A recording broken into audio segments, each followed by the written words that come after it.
Bonjour la communauté. Aujourd'hui, nous allons traiter un exercice très important, un exercice type sur les alcools en classe de terminale. Donc, si vous réussissez à comprendre réellement cet exercice, vous aurez la possibilité de pouvoir traiter bien d'autres exercices puisque celui-ci fait appel à presque toutes les notions abordées dans ce chapitre. Alors, suivez la vidéo jusqu'à la fin afin de ne rien rater de la compréhension de cet exercice. Commençons.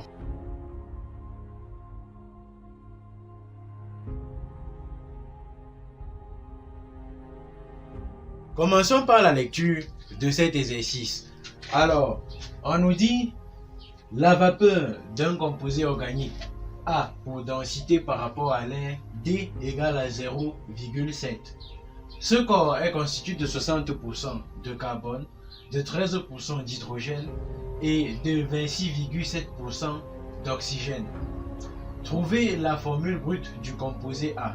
Ça, c'est la première question. À la deuxième question, quels sont les isomères et le nom de chacun d'eux? À la troisième, l'oxydation ménagée de A donne un composé B, n'ayant pas de propriété réductrice. Déterminez A et B, puis nommez B. À la question numéro 4, on réalise un mélange de A et d'acide éthanoïque, auquel on ajoute 2 gouttes d'acide sulfurique. La masse de ce mélange est de 20 grammes. Il est placé dans une enceinte où règne une température constante de 100 degrés Celsius. Question 4.1. Écris l'équation bilan de la réaction qui a lieu et préciser ses caractéristiques. Quel est le rôle de l'acide sulfurique? Nommez le composé obtenu. Calculez le nombre initial de moles de chaque réactif, sachant qu'à la limite, on a obtenu 10,2 g d'ester et que le pourcentage d'acide estérifié est de 60%. Vous avez la possibilité de mettre pause à la vidéo et de pouvoir traiter l'exercice afin de mieux assimiler celui-ci lorsqu'on corrigera. Bien, commençons donc avec la correction. Commençons par la question 1. Nous devons commencer par relever les données. On nous dit la vapeur d'un composé organique A pour densité par rapport à l'air D égale à 2,07. Puis, ce corps est constitué de 60% de carbone. Donc, pourcentage de carbone égale 60. Pourcentage d'hydrogène égale à 13,3. Et pourcentage d'oxygène égale à 26,7. À la question numéro 1, on nous demande de trouver la formule brute de ce composé. Ce que vous devez savoir, c'est que la densité d'un composé D par rapport à l'air est égale à la masse molaire de ce composé divisé par 29. Ce qui nous donne que la masse molaire du composé est égale à la densité fois 29. Ce qui nous donne que la masse molaire moléculaire du composé doit être égale à 2,07 fois 29. Une fois ce calcul effectué, nous obtenons que la masse molaire moléculaire de ce composé est de 60,03 g par mol, qui est environ 60 g par mol. Nous savons aussi que le pourcentage du carbone est égal à la masse atomique de carbone qui est de 12 fois le nombre d'atomes de carbone X divisé par la masse atomique du composé fois 100. Ceci nous donne que le nombre d'atomes de carbone X est égal à la masse molaire moléculaire fois le pourcentage divisé par 12 fois 100 qui nous donne 1200. Nous avons donc X est égal la masse molaire moléculaire du composé qui est de 60 fois le pourcentage qui est de 60, ce qui nous donne 3600 divisé par 1200, ce qui nous donne que x est égal à 3. En faisant pareil, nous trouvons que pour l'hydrogène, y est égal à la masse d'hydrogène fois le pourcentage d'hydrogène divisé par la masse de l'atome d'hydrogène, la masse atomique qui est de 1, fois 100 qui est 100. Ceci nous donne 60 fois le pourcentage d'hydrogène qui est de 13,3, le tout divisé par 100. Nous obtenons donc que Y est égal à 8. Et pareillement pour l'oxygène, nous allons obtenir que Z est égal à masse du composé fois pourcentage d'oxygène divisé par 1600. Ce qui nous donne que la masse est de 60 fois le pourcentage d'oxygène qui est de 26,7 divisé par 1600. Nous obtenons que Z est égal à 1. Dans notre composé A aux formules brutes, C3H8O. Voilà la formule brute de notre composé. Bien, nous avons trouvé que la formule brute de notre composé est C3H8O. Nous pouvons maintenant passer à la question numéro 2 qui nous dit quels sont les isomères et le nom de chacun d'eux. Bien, pour cela, nous allons se rapprocher ici et nous savons que ce composé ne possède que 2 isomères. Alors, nous allons écrire C, H3, CH2, CH2, OH. Là, on a 3 atomes de carbone, 8 atomes d'hydrogène et 1 atome d'oxygène. Voilà le premier. Puis, CH3, CH3, OH. Voilà notre deuxième isomère. Bien, passons à la nomenclature. Là, nous avons 1, 2, 3 et le OH en première position. Nous avons donc propane-1 ol ou alors propanol. Là, nous avons le propane-2 ol. J'espère que vous avez bien compris.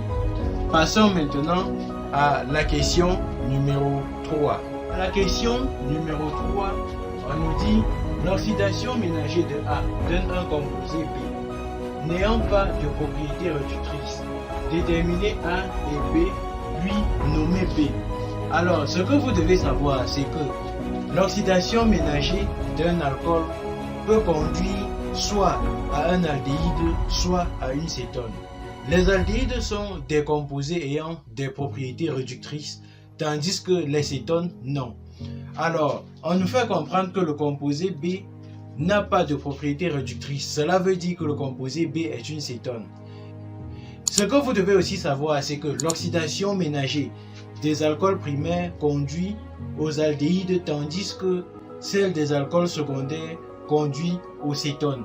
Donc, si notre composé B est une cétone, cela voudrait dire que l'alcool qui a été oxydé est un alcool secondaire. Donc, nous regardons parmi nos isomères et nous choisissons l'alcool secondaire. Nous avons dit un alcool secondaire est celui-là qui possède un atome d'hydrogène lié au carbone fonctionnel dans la vidéo précédente. Donc, notre alcool secondaire ici est donc le propane 2 ol. Notre composé A est donc le propane 2 ol. Maintenant, pour trouver le composé B, l'oxydation ménagée du propane 2 ol va nous conduire à CH3-CO-CH3. Il s'agit du propanone. Passons maintenant à la question numéro 4. À la question numéro 4, on nous dit on réalise un mélange de A et d'acide éthanoïque auquel on ajoute 2 gouttes d'acide sulfurique. La masse de ce mélange est de 20 grammes. Il est placé dans une enceinte où règne la température constante de 100 degrés Celsius. Alors, à la question 4.1, on nous dit écrire l'équation bilan de la réaction qui a lieu et préciser ses caractéristiques. Alors, la réaction qui a lieu entre l'acide éthanoïque et l'alcool est une réaction d'estérification. Écrivons cette réaction-là. Nous avons donc la réaction entre le CH3-COOH plus le composé A. Le composé A qui est le propane 2-ol. Nous avons donc plus CH-OH-CH3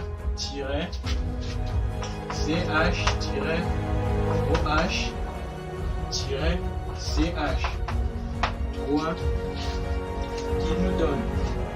Nous mettons la flèche à double sens parce que cette réaction est une réaction qui n'est pas totale, c'est une réaction partielle. La réaction, c'est une réaction d'estérification dont il y a formation d'un ester CH-CH3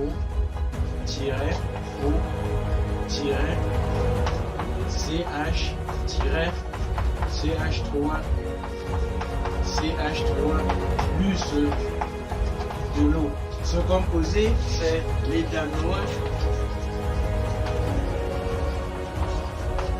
d'isopropyl.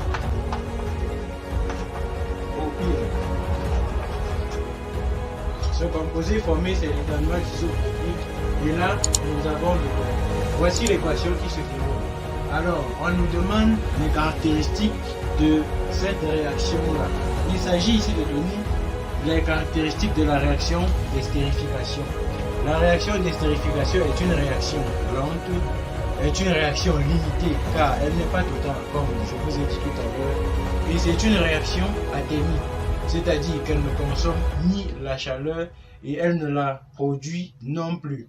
L'acide sulfurique est ajouté ici en très petite quantité, à savoir 2 gouttes pour jouer le rôle de catalyseur. Passons maintenant à la question 4.2.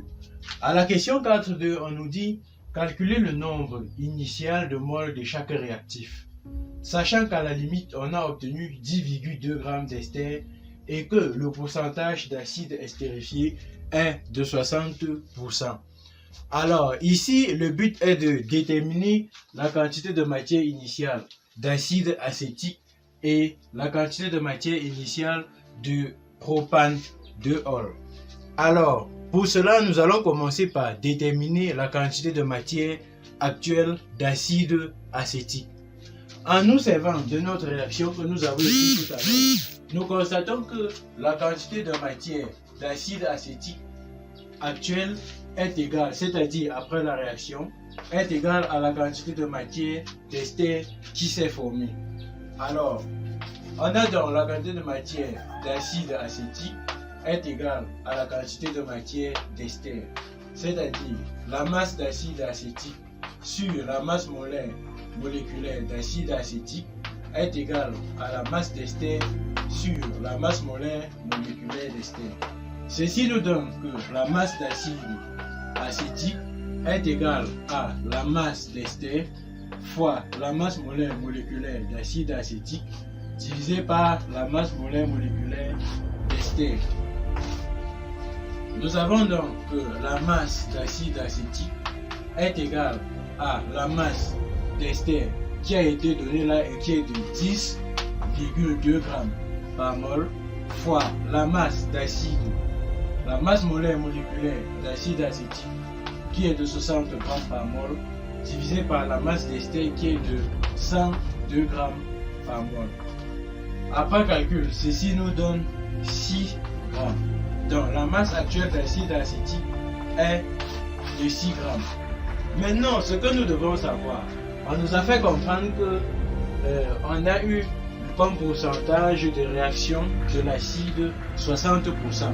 Si l'on note P, le pourcentage de réaction d'acide, on comprend donc que la masse d'acide actuelle est égale à la masse d'acide initiale fois P. Ce qui nous donne que la masse d'acide initiale est égale à la masse d'acide actuelle divisée par P. Ce qui nous fait écrire que la masse d'acide initiale est égale à la masse d'acide actuelle que nous avons trouvé 6 grammes tout à l'heure divisé par P. P, on nous a fait comprendre que P c'est 60%, c'est-à-dire 0,6.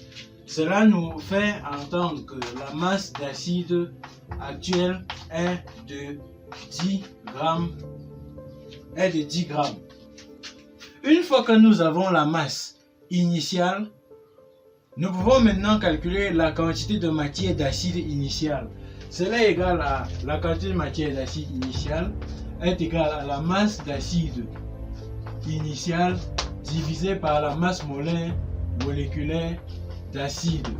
Ce qui nous donne comme masse d'acide initiale que nous avons trouvé ici 10 grammes par mol.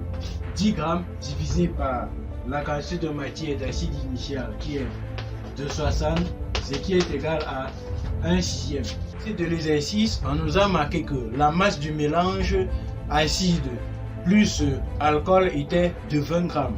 Donc, si nous voulons déterminer la masse d'alcool initiale, nous allons faire masse d'alcool est égale à masse du mélange moins masse d'acide initiale.